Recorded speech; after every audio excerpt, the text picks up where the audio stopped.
You're listening to the third season of the Ministry Mind Leadership Podcast with me, your host, Kim Cooper.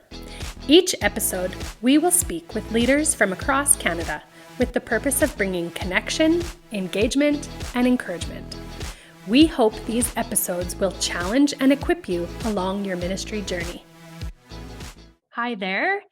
Today, I'm really excited to have some wonderful guests, and we have a great topic for today. And so I want to introduce you guys to Kurt Buchanan. And Kurt is from Hillcrest Church in Moose Jaw, and he's going to tell us a little bit about himself later on. And as well, we have Lindsay Wall from Oasis Church in Duncan, BC. And so we are really happy to have you guys on. Thank you for joining me today. So, why don't we start with you, Lindsay? Tell us a little bit about who you are, where you're from. Tell us a little bit about your family and what you guys do. Okay. I am married to Brandon, and we have 4 kids, 2 young adults and 2 teenagers at the moment, and a daughter-in-law, which is new to us. Lovely. And Brandon and I pastor at Oasis City Church in Duncan. It's on Vancouver Island. I grew up in a ministry home. My grandparents on both sides were pastors, and my parents as well. Wow. And Lindsay has great taste. Look at us. We're matching today. Yeah. We're twins. I feel like it's really a Canadian thing. We're just showing our pride. Yes. That's awesome. Well, thanks, Lindsay. Kurt, tell us a little bit about you and your family and ministry and where you're from. Sure. I'm in Moose Jaw. That's my hometown, and I kind of grew up here and now serving here. I spent about 8 years out in the Toronto area as well, kind of in there. But I'm an associate pastor at Hillcrest, and I've been there for about 10 years. Kind of started out mainly with worship, but I've been busy with many of the other aspects of ministry. Yeah. Been married to my wife, Naomi, for about 11 years. We fell in love at Kettleston Gospel Camp, and we have 3 kids, 9, 7, and 5. Awesome. That's where I met Naomi, at Kettleston. She's great. That's awesome. Okay, I have a fun question for you guys, just for people to kind of get to know you a little better. Tell me what your biggest pet peeve is. Who's going to go first? One of mine is interruptions. I don't handle them well.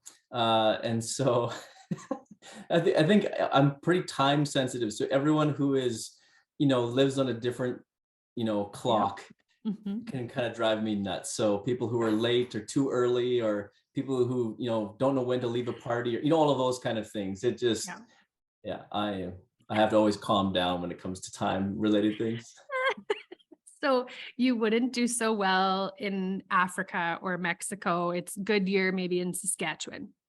Well, maybe. I'm not sure. Like maybe in that environment, I'd kind of acclimatize or something. But yeah, I'm thinking I've got 30 seconds here and 30 seconds here. People who have no idea what time it is. I think what world are you a part of? So yeah. Well, and really, that is a lost art, knowing when to leave someone's house. Like, I love having people over, but I also like going to bed. Yeah. Lindsay, how about you? What's your biggest pet peeve?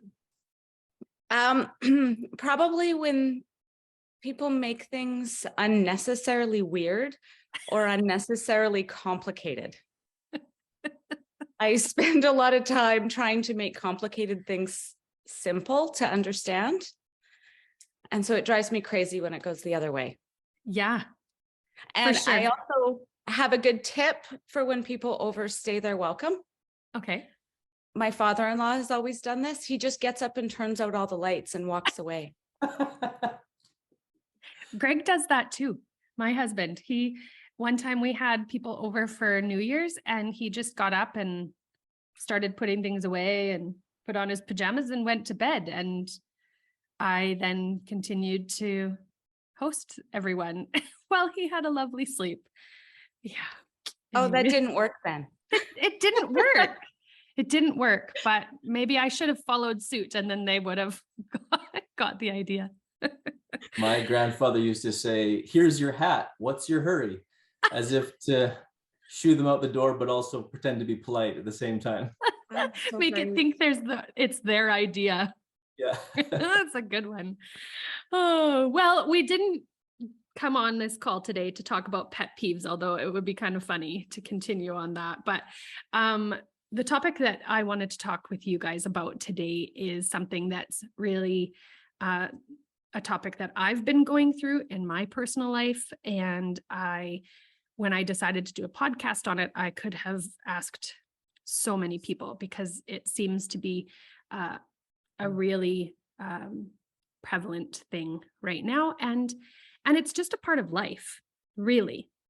And so I think that it's an important conversation. And so I'm really excited to talk to you guys today about it because I think it's valuable. And so we are going to talk about grief and specifically about leading through grief. And so the three of us are all in ministry leadership, and we've all gone through some significant loss in our lives.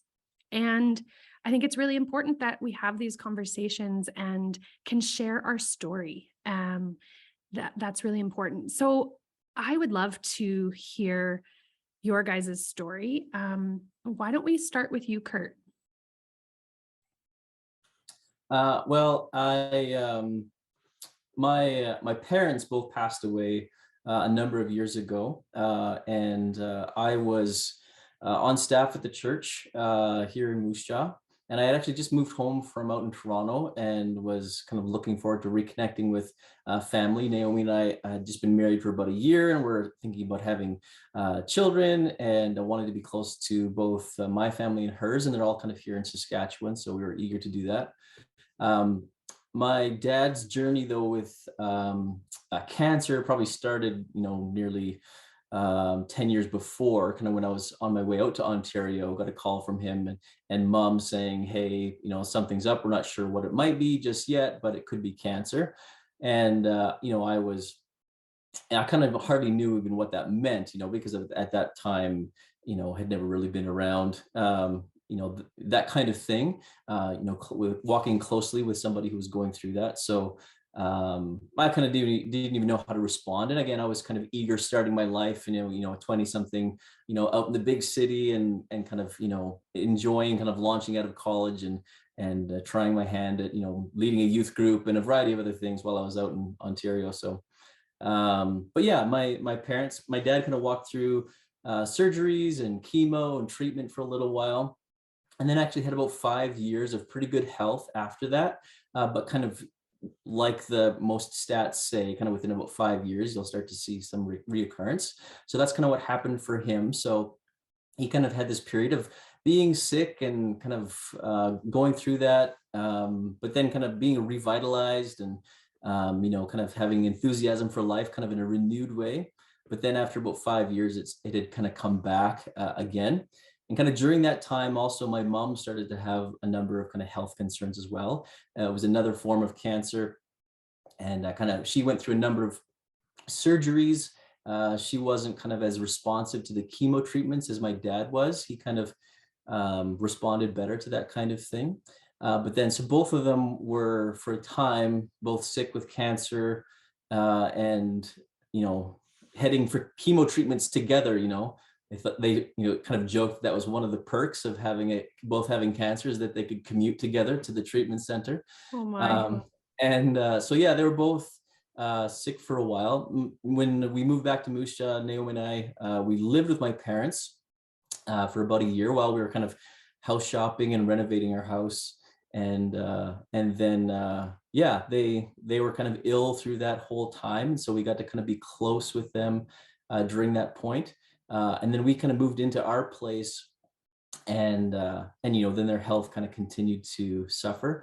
So I think this was maybe 2014. My mom finally passed away, and then about just a little bit over a year later, my dad passed away from cancer as well. So. Wow. And you were young. Well, pretty young. Yeah. Yeah. Young-ish. And Yeah. such a, like, I mean, you were out and being and independent and newly Yeah. married and stuff, but um and to lose both your parents so soon, like so close together, Yeah. how did that affect you? Like, how did it like, and you guys were living there, probably significantly supporting them, and there's probably a lot of emotions and stuff. How did it affect you? Um, well, yeah, I mean, it was, yeah, I mean, it's a heavy weight, a difficult season to kind of walk through. My sister is a nurse, and so she's wonderful. She lives here in town, and she was, being nursed to her parents as well. So I Wow. feel like the weight was actually a little bit different. She's my older sister, and so she kind of leaned in to take care of mom and dad in a more significant way. And because of her medical background, she was able to kind of be there and help in a different way than I could. Right. So she really did carry a heavy load through that season, probably more so than I did. But yeah, I guess I've never had a lot of expectations about how life is supposed to go.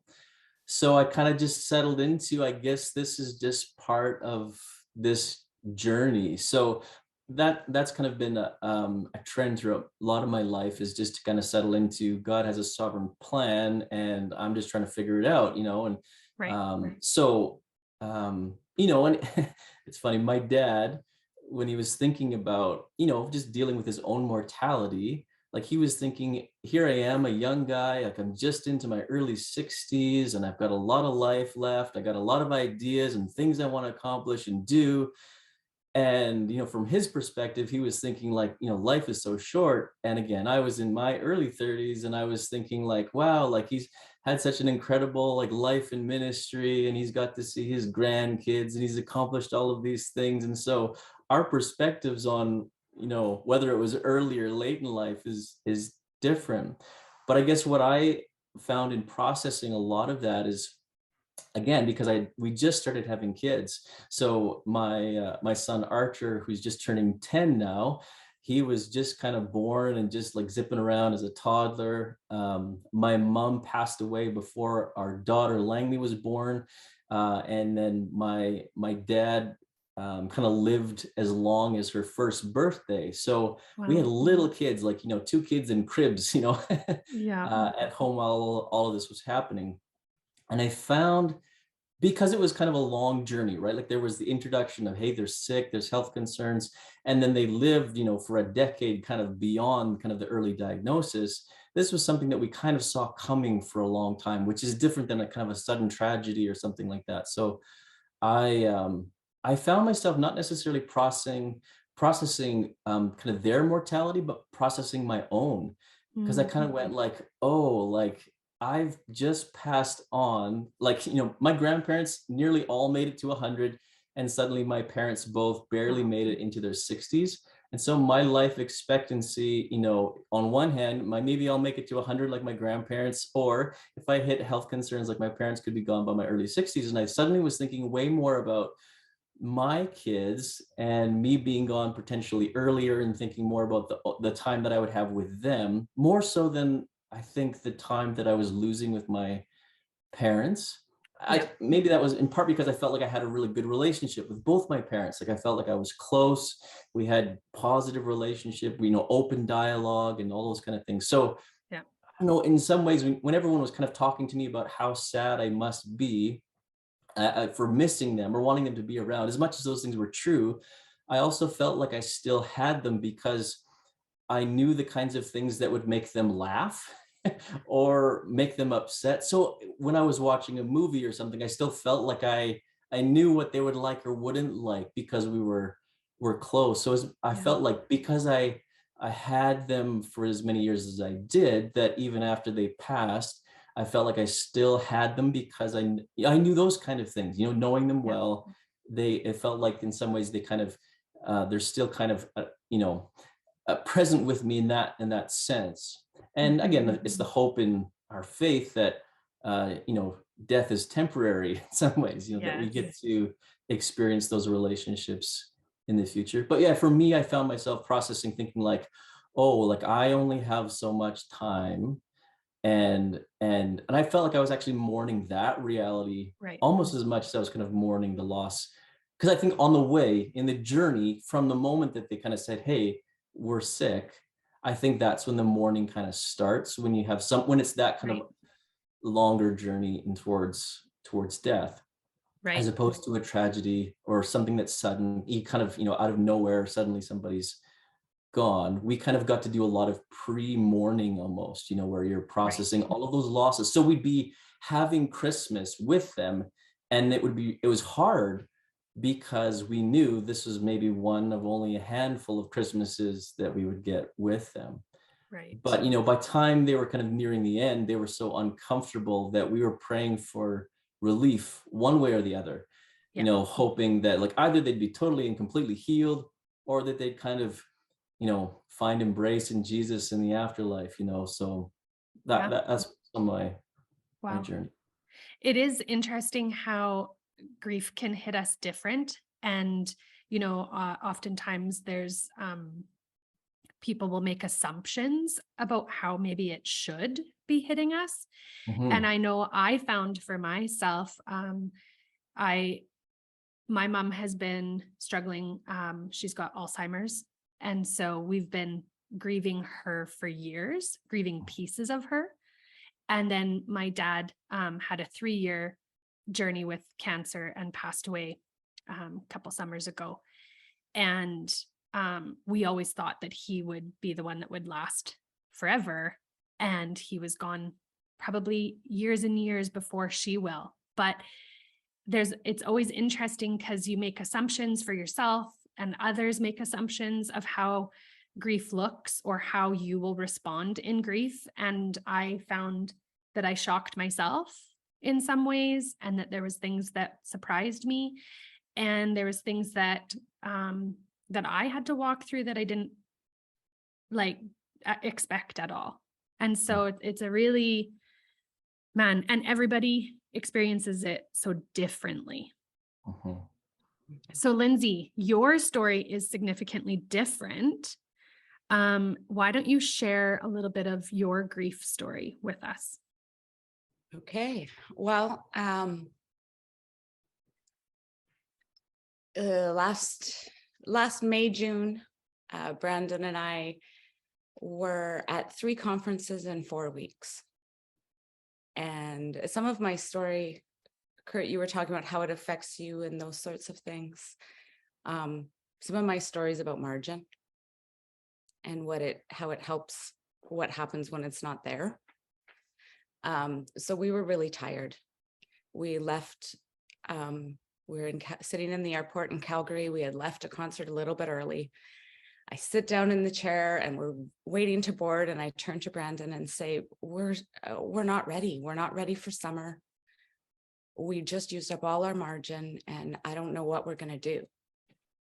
And he says, oh, don't worry. We'll get on the plane.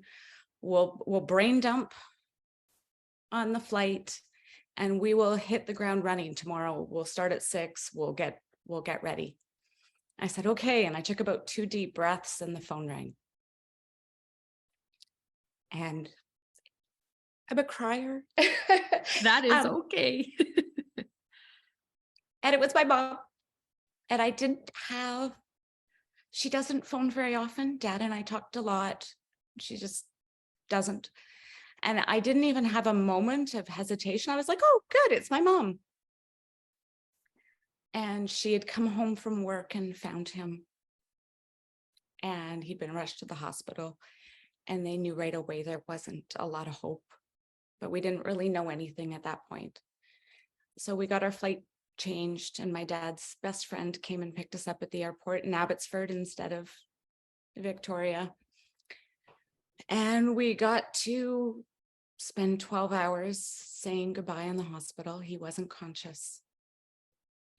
And he passed. We had no expectation of this. Yeah. It was a complete shock. So it's a little bit of an opposite story.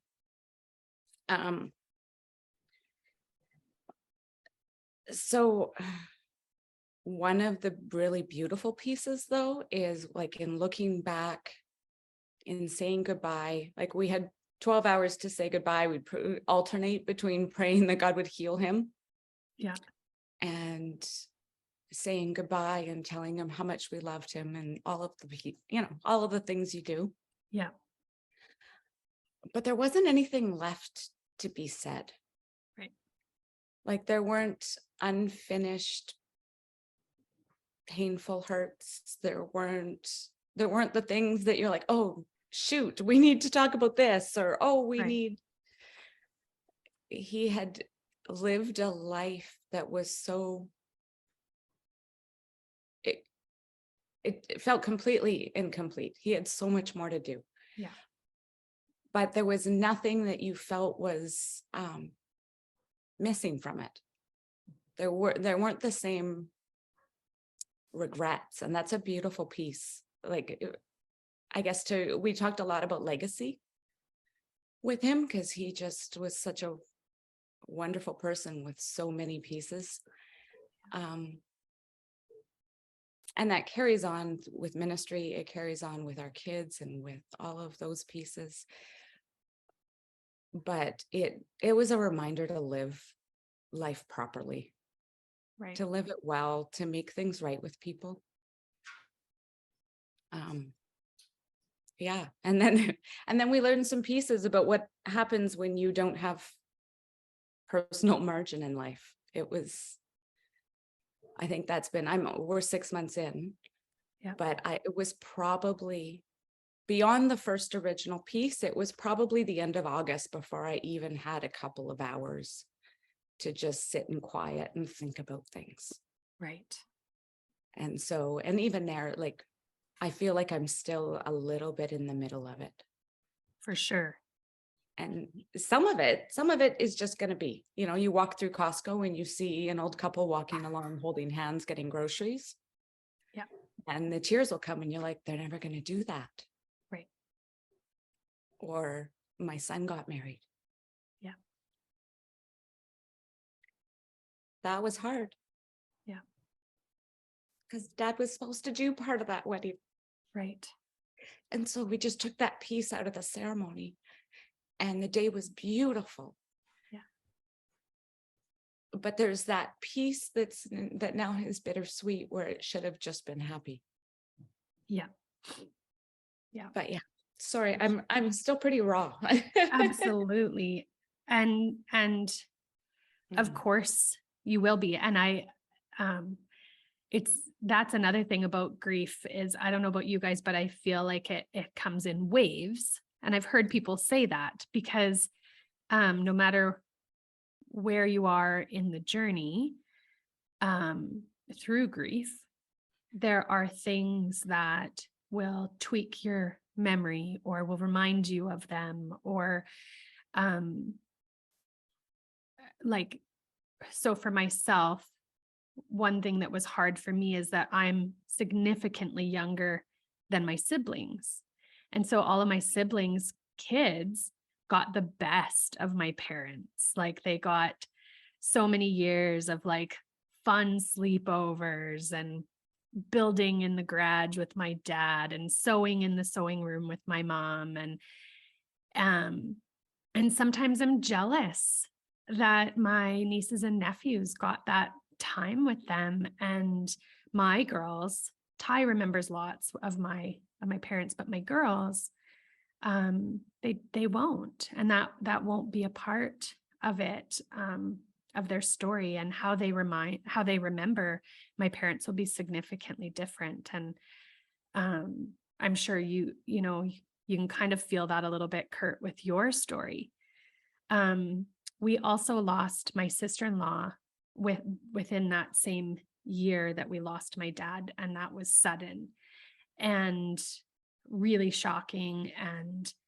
And having to walk our kids through that instant loss when we had been preparing to lose my dad, and then to have the shock of losing their auntie, our sister, and then having to walk through all of that as as family.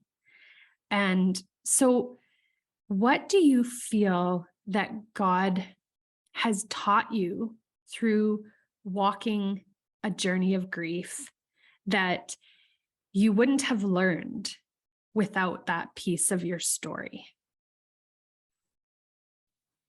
Who wants to go first?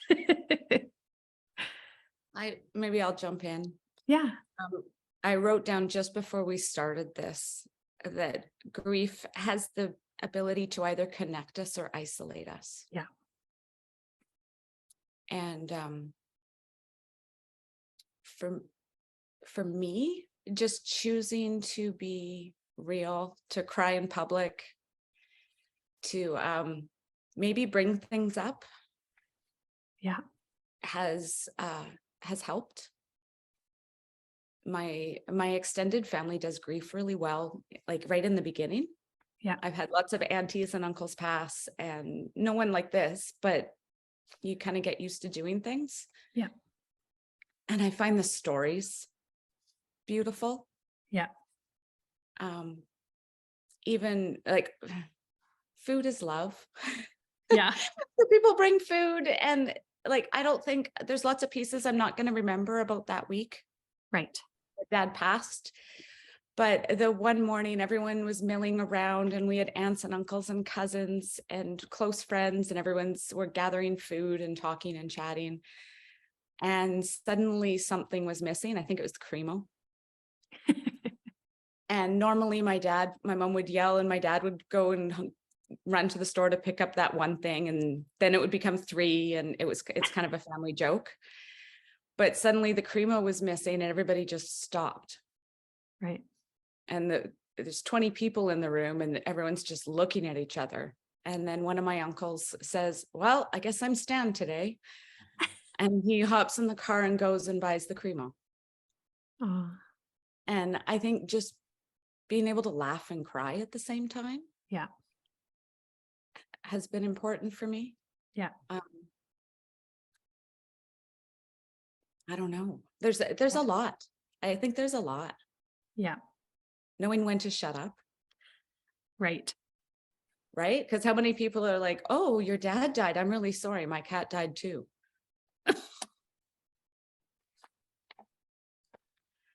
Uh-huh. It's like I don't, but I should feel like I should keep a notepad, like, "Oh, that helped when someone said that," and "Oh, that didn't help when they said that." Right. Right.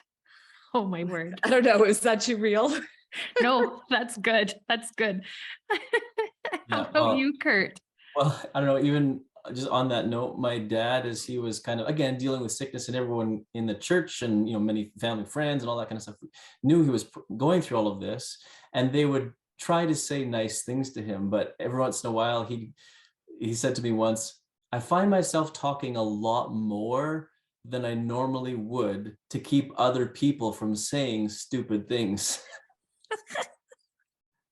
Because people mean well, but sometimes, they're not thinking things through, or maybe they're just not connected to it in a different way. And Yeah. I understand that they mean well, but sometimes just being present is kind of enough, and you don't have to offer advice or thoughtful hints or those kinds of things. And maybe one of the things is, just walking with someone who is dying, and what they go through really helps you to understand how to probably care for other people. Yeah. Because my dad gave me his honesty, like moments like that, where he's going, "This is what it's like to be in my situation." And so when you're Right. dealing with other people who are facing that reality, I think maybe it equips you to know what to do. Even when people are grieving now, lots of people say, "If you need anything, just let us know." And I now realize that's useless. Yeah. In some ways, like if they need something, just show up and do it. And if, again, they can always say, "No, thanks." But, if there's a need that you see, I think in some ways, while people are grieving, in some ways you should just take initiative and kind of respond. I mean, show respect, obviously, and you have to be sensitive, but just kind of, if you call, we'll be there. Sometimes when you're in the middle of grief or going through thick stuff in life, you don't have the kind of, the awareness or the capacity or the time to ask for help, and so I think, sometimes you just have to kind of show up. Yeah. But I don't know, thinking of margin, my dad kind of nearly on his deathbed, as he's kind of recounting his life in ministry, his regrets, like he was glad to give himself to the Lord and to the church, but he talked about, there's a lot of things I went to that I didn't have to. There was a lot of ways that I was busy that I didn't need to be. Like, it wasn't the Lord asking me to do those things. It was just obligation or Christian culture or tradition. And I could have set those things aside for a more full life. And so I think, hearing his kind of comments on a life in ministry, and again, here I was as a young pastor thinking, okay, I think I want to be pretty ruthless about what I think is really essential in ministry and what is just kind of, Christian busyness or those kind of things. So I think I've never really struggled with saying no. I've kind of always been fine at saying, like, no, I only work so many hours and I only tackle so many things, and I just knowing kind of my own limits. But that kind of really reaffirmed that to me. And I think not only do I want to do well at that, I think I also have a desire to see other people do that part well. Talking about margin, it's like not only just, so that you have enough room to grieve if something goes wrong. It's just like, I don't know, the busyness of life can really, steal the kingdom out from underneath you in some ways. And so I just think that's something that I think this, helped me to process or to become very clear on, and give me a greater desire to see more people in ministry who aren't just busy with stuff and missing out on the abundance of life. For sure. It sounds like both of you really grief informed your leadership, and that was one piece that both of you kind of have touched on, that the value of time, the value of priorities and margin, and that is how we lead well. And isn't it interesting that that's how Jesus told us to, with healthy rhythms, with Sabbath. And we, because of our Christian culture, because of our North American culture, we're so busy that we miss out. And I think being hit with something like grief really informs that area of our leadership in such a deep and impactful way, that nothing else that we experience in our human life can really hit as pointed. So I just hearing you guys talk about some of the things that people did or didn't do. How has walking through this in your own lives, like what were some of the things that people did that were so timely and so perfect, and that you wish people would just do? Like Kurt, you said, don't just say, hey, if you need anything. What were some of those things that people did for you guys in those immediate days that were just like, wow, that was amazing? I wish people would do that and just do it well. Because I think we're not comfortable in our culture with death, and we don't know what to do with it. And a lot of what you guys have said points that out, right? So what are some things that people did that were amazing, that you have said, I'm going to do that?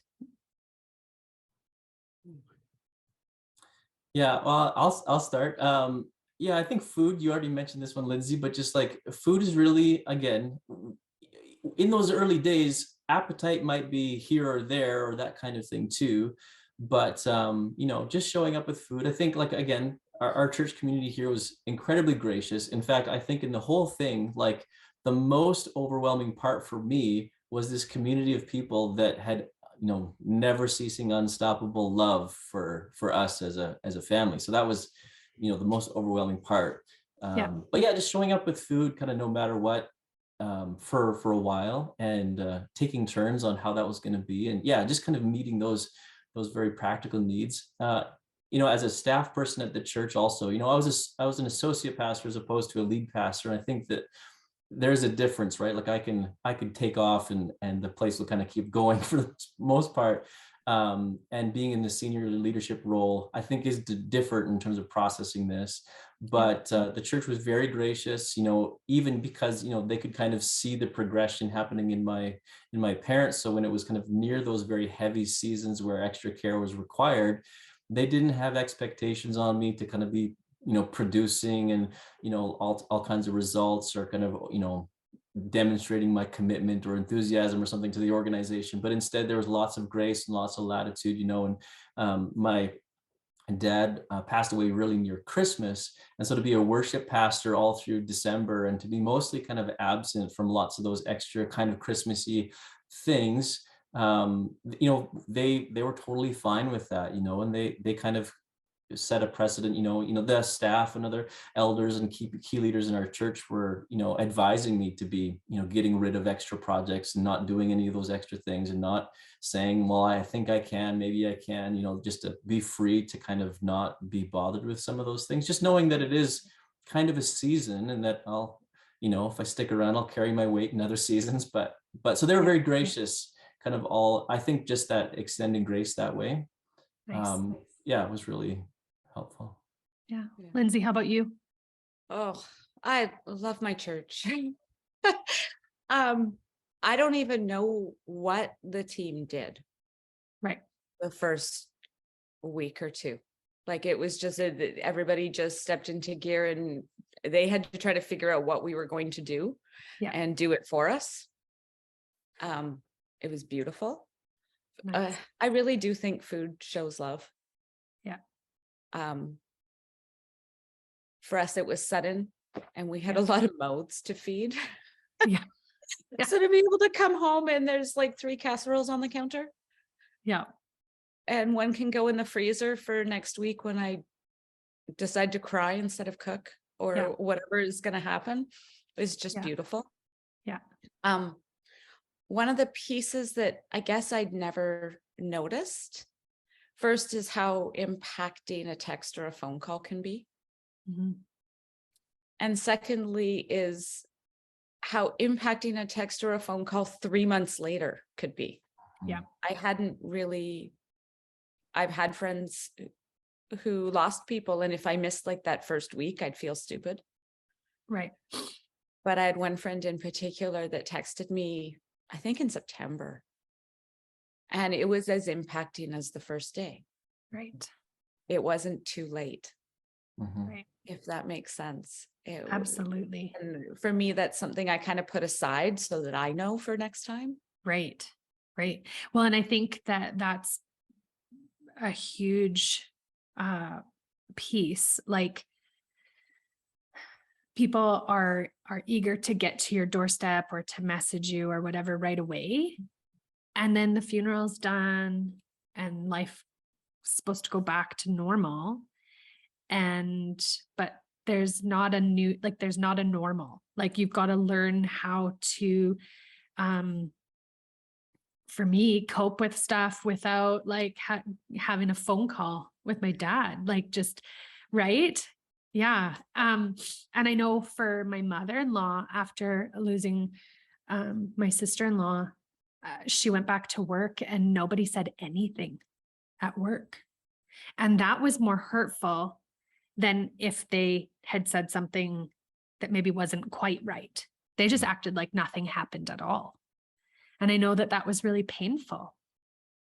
So what's something that, having gone through grief and being cared for well, Lindsay, you made the comment about comparison of your grief to someone else's. That's probably not a good idea.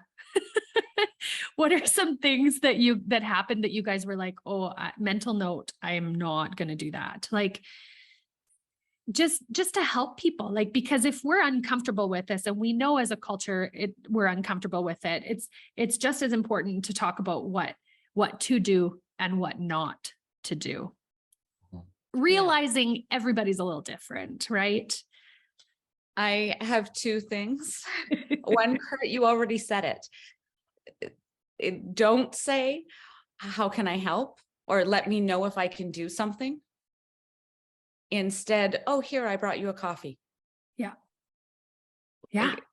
I don't do decisions well. And in those couple of weeks, I couldn't figure out what socks to put on. Right. So if somebody asked me what they could do to help, I'm like, I don't know. I got nothing. Like that just added stress instead of took it away. Yeah. And I didn't have a lot of that, but I did get the positive part of that. That's good.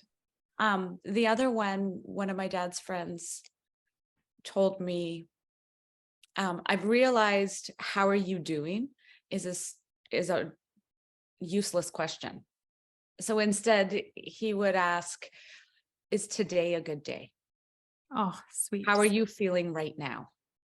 Right. Because that's something you can put your hands on. Right. I thought that was really beautiful. Yeah.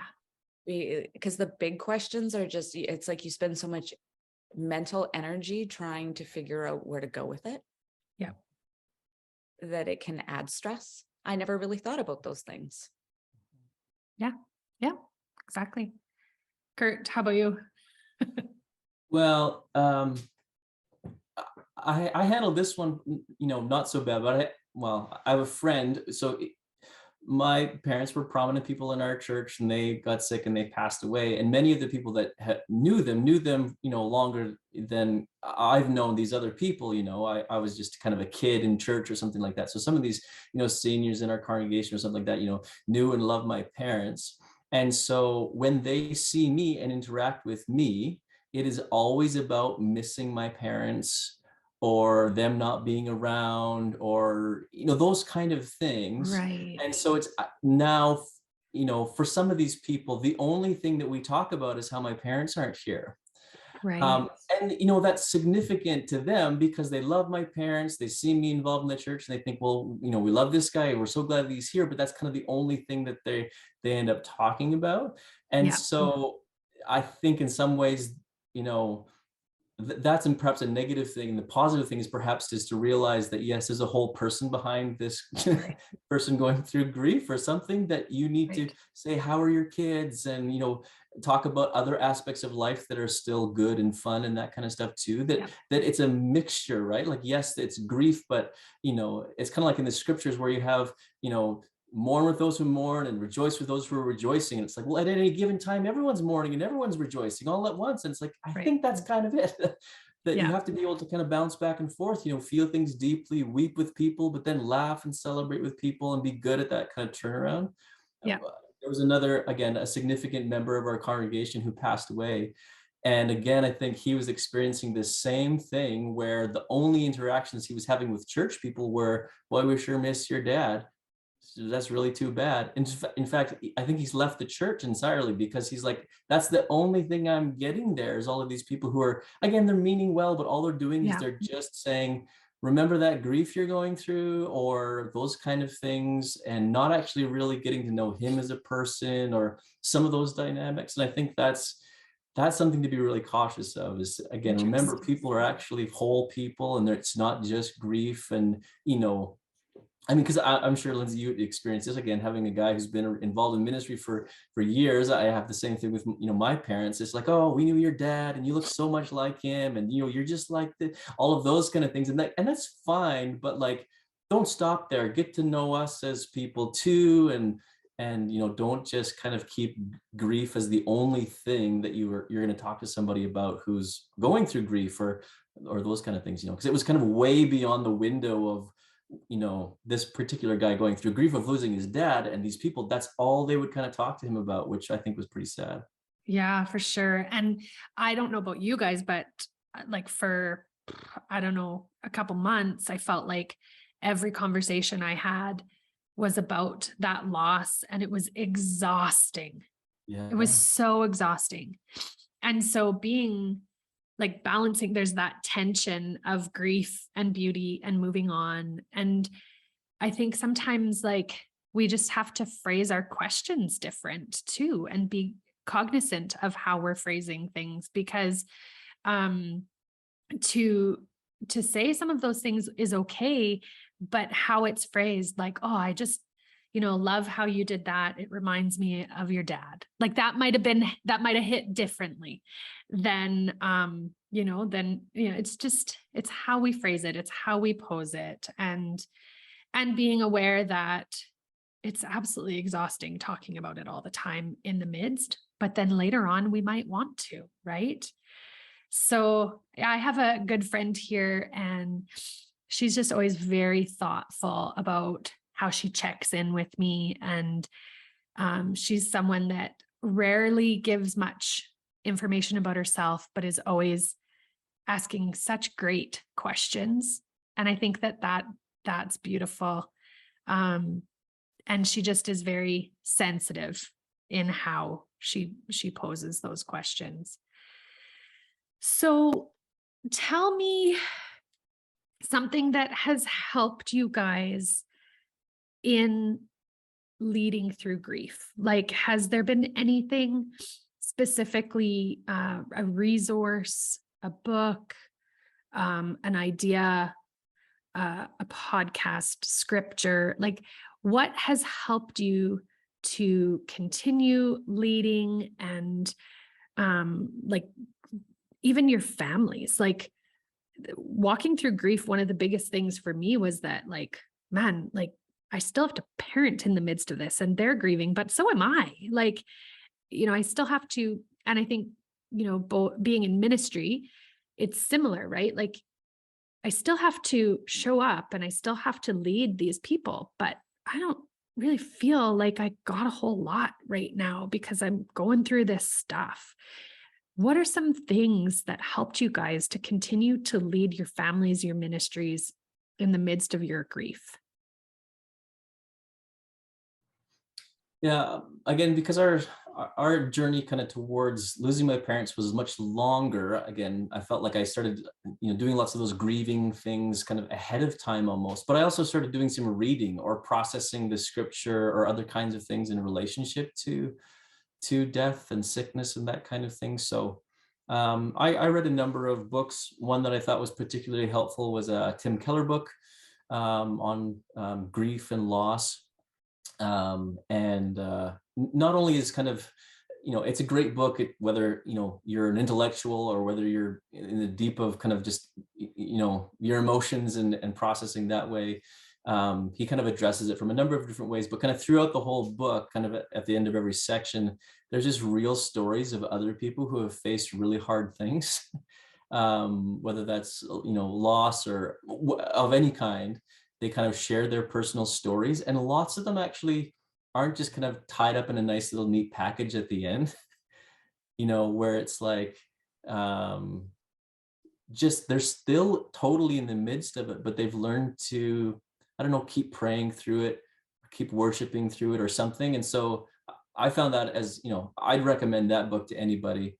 I can't remember the title of it, but a Tim Keller book, yeah, Grief and Loss, Processing Suffering, Pain and Suffering. And that was helpful for me, as a resource. That, and again, just very simply, like, I think our faith is pointed in this direction. Like, for some reason in our, I guess, because of our part of the world and many of the comforts that we have, we don't realize that life is sometimes absolutely terrible. And other parts of the world and other parts of history, it's much worse, right? And our faith, I think, is, gives hope to all of those kinds of people. And so I just think that's another thing about, just to think that, like, getting old is temporary in the Christian faith, or or death is temporary, or, those kind of things. It's just like your faith, you hang on to those things a little bit more profoundly after kind of walking through some of these things. So, like, honestly, like, the scriptures, it's filled with this stuff. It's about processing difficult circumstances and the faithfulness and sovereignty of God above all of those, things. It's an incredible resource. Yeah. I really love what you said that there about, like, because I have really felt like we don't really have a theology on suffering. We don't. And so for me, one of the things that really helped, and it was very timely, was I took a course on resilience and leadership. And I read a good book called The Resilient Life by Gordon MacDonald and took a class. And one of the things that we had to do was to come up with a theology of suffering for ourselves. Like, what do we really think about the fact that that is part of life? And I don't think that many of us have thought about that. And then we get hit with tragedy and loss, and it can cause our faith to be challenged or shook if we haven't had the opportunity to walk through something like that. How about you, Lindsay? What's something that's helped you? I've pulled it up here. The week before my dad passed, he and my mom, they love Rick Warren. Yeah. And of course, we know he's gone through some terrible grief. Yeah. And he had a preach called How to Help a Friend in Deep Pain. Wow. And it's about an hour. It took me a couple weeks to watch it. Yeah. My mom at the funeral asked everyone to watch it, and but it took me some time. And I've watched it about 3 times. Wow. But there's a piece where he talks about emotion, and he talks about crying and tears. And how God bottles up our tears. And he talks about how the tears of honest pain that we cry are part of our reward in heaven. Wow. Which that isn't part of my theology. That isn't something I'd ever really thought about. Right. And he actually reciprocates it. I'm still not 100% sure what I think of it. Right. He also says the inverse is true, that if we don't allow ourselves to deeply feel our grief and our pain, we are robbing ourselves of reward in heaven. Wow. And so I kind of took that as a challenge. I have to say, for me personally, I've never experienced grief like this, but it's a clean grief. Right. Because I just woke up one day and he was gone. Right. And there isn't the bittersweet pieces that some of the other things that happen in life have. Right. It's hard when you have to grieve a friendship. Right. Or you have to grieve a broken relationship. Right. Or a sick child, or there are some not harder, but more different, complicated things to grieve. Yeah. And in some ways I feel like I'm just starting this journey of it. Yeah. Like I still expect the phone to ring every Monday. Yeah. And it doesn't. Right.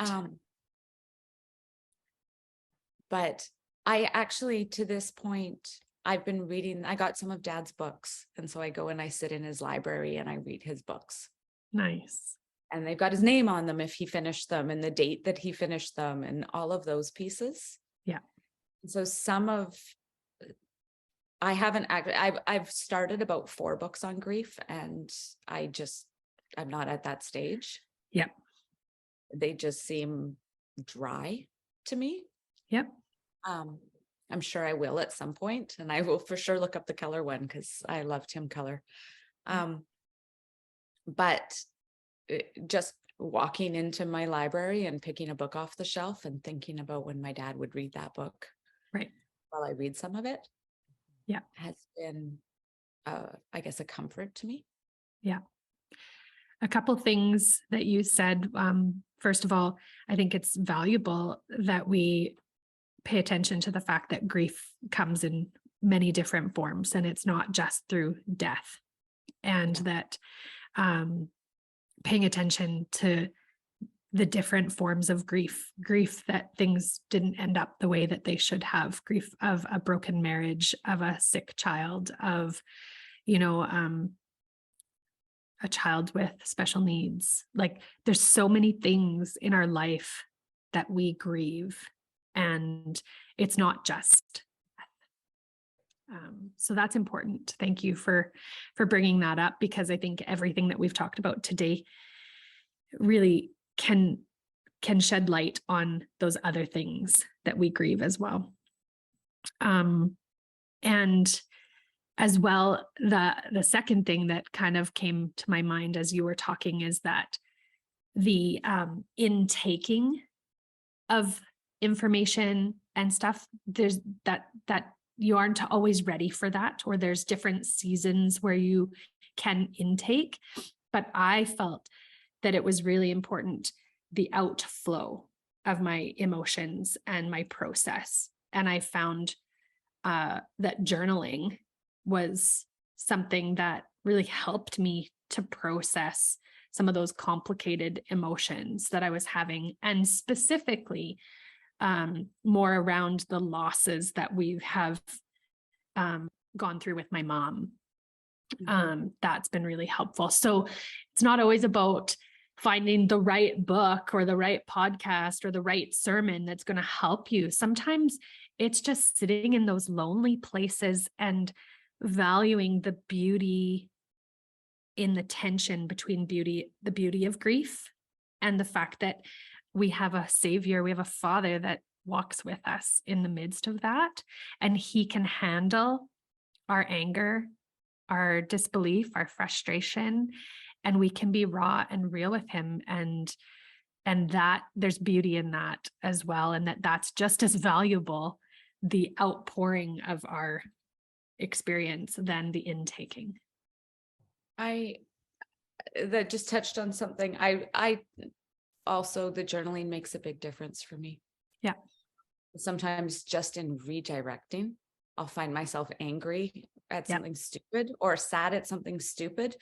And if I stop to journal it, I go, oh, it's because of this piece. Okay. And I'm able to reprioritize or understand where the feelings are coming from. Yeah. Yeah. But or re-perspective, like it shifts that perspective. Yeah. But I've also found you both talked about too much conversation.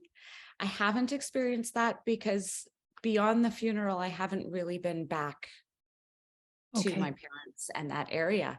Right. And my dad would come here, but the people that are my people, their relationship with him was peripheral to their relationship with me. Right. So they loved my parents because they loved me, and then they would get to know them a little bit. But so that's a little bit different. Yeah. But I've also found that I bring him up. Right. People are more than willing to listen and converse, but I'm bringing him up a lot. And sometimes it's not always an appropriate time or place. Yeah. But something will hit me and I'll be like, oh, my dad. And then, so I've found a lot of grace with people. Yeah.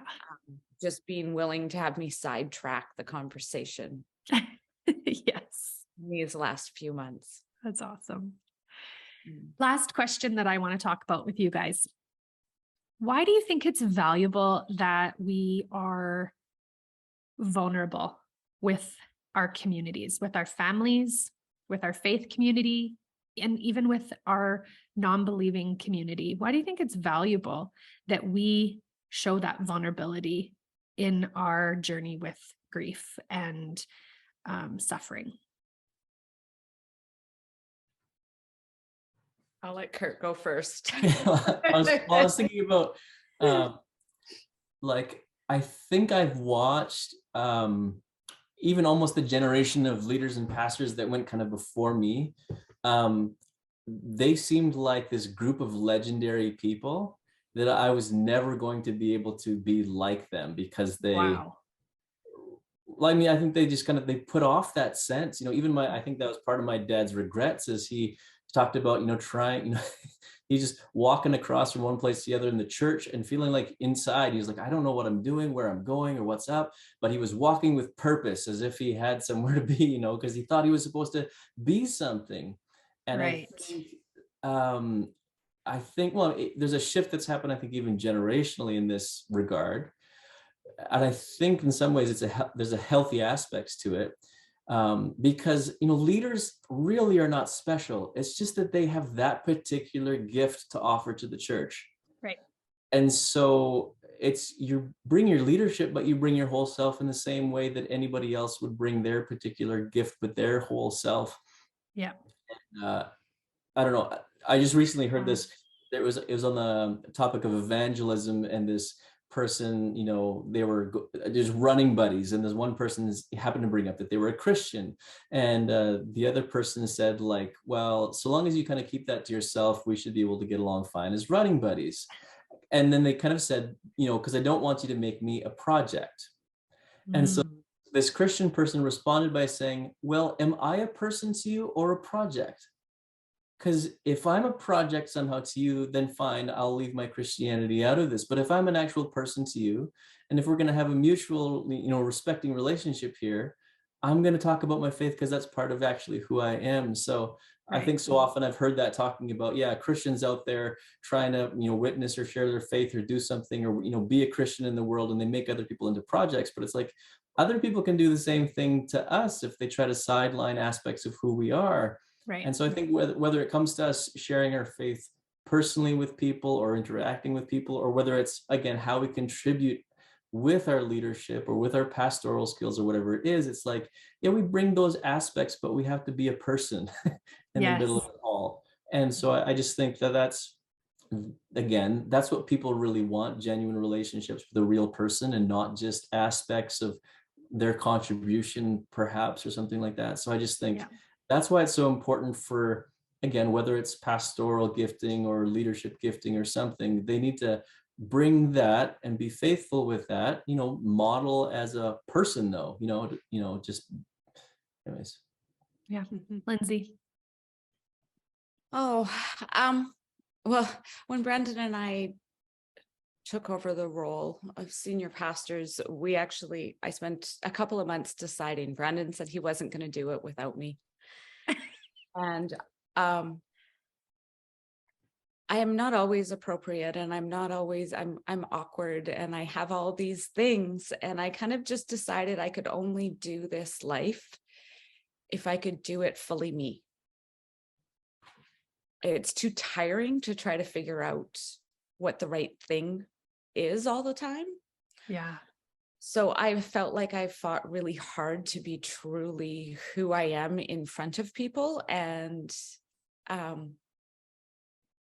care less about what it looks like and more about the authenticity of it. Yeah. And so Dad passed on Thursday, and we got up in front of the church on Sunday. Wow. We came home just to do church, and it sucked. It was hard. Yeah. But it's probably a moment I'll never forget. Right. And to have people we actually came late, and someone escorted us to the front because we knew it was going to be hard. Yeah. And afterwards, people came and we hugged, and there were so many tears, and it was messy and it was ugly. But real is messy and ugly and beautiful. Yeah. And if the church can't be real in the bad times, then we don't have anything to say to the world about what they need and what Jesus can do. So I think it's vital. Yeah. And it's really hard. Yeah. But if we actually believe that Jesus in me changes everything, then we have to live that out with our people just as much as we live out the well-prepared, deep theological stuff. Absolutely. Wow. Yeah. Yeah. The Jesus in me changes everything. And I think that the valuable thing about being vulnerable is that it gives a window into who we really are and who God made us to be, and doesn't lie. Yeah. Doesn't lie that we should have it all together, and when we feel like we have to have it all together, then others think they do. And so It's a way that we communicate something that's really negative that we don't even realize we're communicating. We think we're trying to keep it all together because that's what everybody needs, and it's not. And you're right, Kurt, there's a shift culturally. And, back in the day, the whole like appearances thing, back when our parents were young, it was, you had your shoes polished and it was about the appearance, right? And now I think it has a really shifted, and people just want us to be real. And we are just people. And it's not because we're special, because we have a calling. And I love that you didn't say that, Kurt, because everyone has a calling on their life. It's just that we happen to have a certain gift that fits with church leadership. And so we've said yes. And part of that is saying yes to walking our lives out in front of people. Yeah. And I think part of that calling is that we have to invite people into the mess with us and make it okay. So thank you guys so much for sharing your stories and sharing some resources and tips of what to do and what not to do. And just making this a normal conversation, because that's where it begins, making this something that's okay to talk about and that we get more comfortable with, so that we can care for those we love. We can care for our communities in a better way. So thanks, guys, so much. I hope that this was fun for you in some morbid way, that it was healing in some way, and that it was beneficial. And I pray that our listeners can feel like this was an encouragement to them at whatever part of their grief journey or their walk through their own theology of suffering might be. So I want to thank you guys for coming on with me today. Yeah, thanks for having us. Yeah. Thank you so much.